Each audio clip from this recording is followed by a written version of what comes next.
If an elevator ever takes you somewhere it wasn't supposed to go, don't wait to find out why.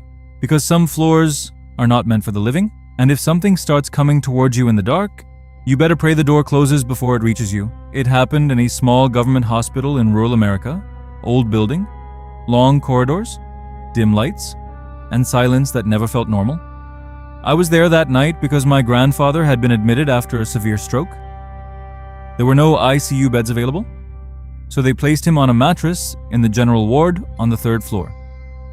For 2 days, my family stayed with him. On the 3rd night, I decided to stay alone. Everyone else was exhausted. It was around 2:30 a.m. when everything changed. The ward was quiet. Most patients were asleep. Some were groaning in pain. Only one nurse sat at the station. Then suddenly I noticed my grandfather's breathing change. His chest was rising too fast. A strange rattling sound came from his throat. I ran to the nurse. She checked him and immediately called the doctor. The doctor arrived, checked quickly, and wrote down some emergency medicines.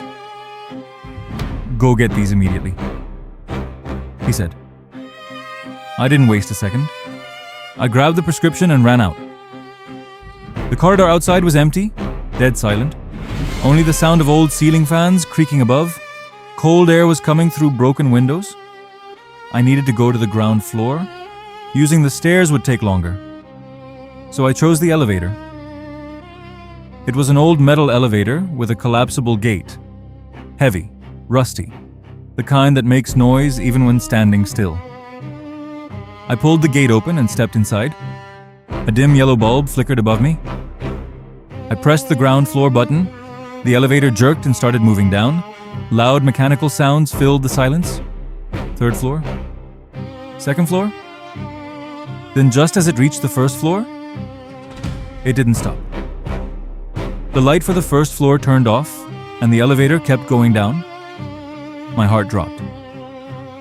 There was only one place below the 1st floor. The basement.